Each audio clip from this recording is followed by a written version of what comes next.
हमने सुना है कि हिंदू पलायन कर रहा है और इस प्रकार अगर भागता रहेगा तो वो दिन दूर नहीं है जब मध्य प्रदेश से भी हिंदू भागेगा, महाराष्ट्र से भी हिंदू भागेगा, गुजरात से भी हिंदू भागेगा।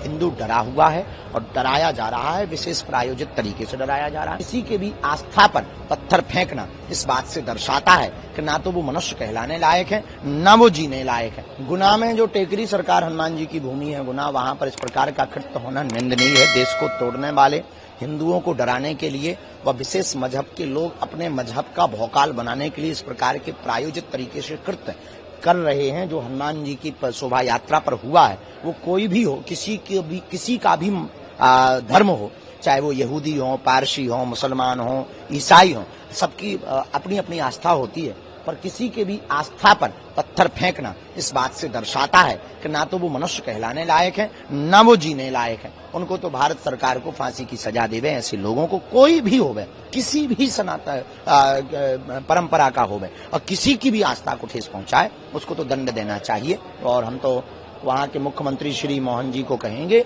हमारे बहुत ही प्रिय हैं, लाडले हैं, कि उनके घर पे तो बुलडोजर चलाएं। भारत, हाँ, हमने सुना है कि हिंदू पलायन कर रहा है और इस प्रकार अगर भागता रहेगा तो वो दिन दूर नहीं है जब मध्य प्रदेश से भी हिंदू भागेगा, महाराष्ट्र से भी हिंदू भागेगा, गुजरात से भी हिंदू भागेगा।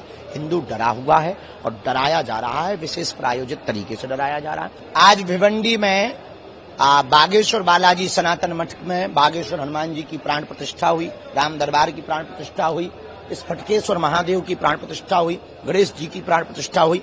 अब हिंदुत्व की क्रांति, सनातन की क्रांति, भगवा की क्रांति, राममय की क्रांति महाराष्ट्र की इस भूमि से, जहां छत्रपति वीर शिवाजी ने हिंदवी स्वराज्य की स्थापना का संकल्प लिया था, यहां से हम हिंदू राष्ट्र की स्थापना का दिव्य संकल्प का बिगुल आज से बजना प्रारंभ हो गया है और यहाँ मठ की स्थापना हो गई है। समस्त हनुमान भक्तों के लिए, राम भक्तों के लिए और उन लोगों के लिए ये बागेश्वर बालाजी का भिवंडी का सनातन मठ लाभकारी है। महाराष्ट्र के उन भक्तों के लिए जो किराया लगा करके बागेश्वर धाम मध्य प्रदेश नहीं जा सकते हैं, इतना खर्च नहीं उठा सकते हैं, उनके लिए यह भिवंडी का बागेश्वर सनातन मठ बहुत लाभकारी है। बहुत बालाजी का आशीर्वाद भी मिलेगा और सनातन संस्कृति के प्रचार प्रसार के लिए एक दिव्य केंद्र भी हो गया है, तो स्थान भी हो गया है। तो हम सब बहुत खुश हैं, बागेश्वर बालाजी के समस्त परिवार भी खुश है इस बागेश्वर बालाजी के सनातन मठ की स्थापना से। गुना में जो टेकरी सरकार हनुमान जी की भूमि है गुना, वहां पर इस प्रकार का कृत्य होना निंदनीय है। देश को तोड़ने वाले, हिंदुओं को डराने के लिए व विशेष मजहब के लोग अपने मजहब का भौकाल बनाने के लिए इस प्रकार के प्रायोजित तरीके से कृत्य कर रहे हैं। जो हनुमान जी की शोभा यात्रा पर हुआ है, वो कोई भी हो, किसी का भी धर्म हो, चाहे वो यहूदी हो, पारसी हो, मुसलमान हो, ईसाई हो, सबकी अपनी अपनी आस्था होती है।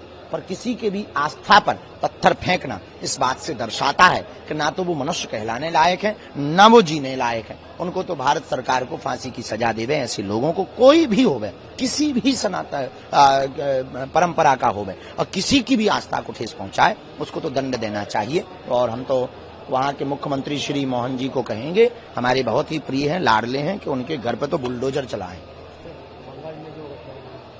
भारत, हाँ, हमने सुना है कि हिंदू पलायन कर रहा है और इस प्रकार अगर भागता रहेगा तो वो दिन दूर नहीं है जब मध्य प्रदेश से भी हिंदू भागेगा, महाराष्ट्र से भी हिंदू भागेगा, गुजरात से भी हिंदू भागेगा।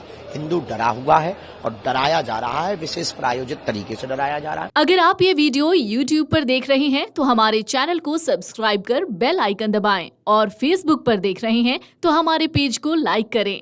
8 मिलियन प्लस सब्सक्राइबर, आपके इस भरोसे के लिए बहुत धन्यवाद।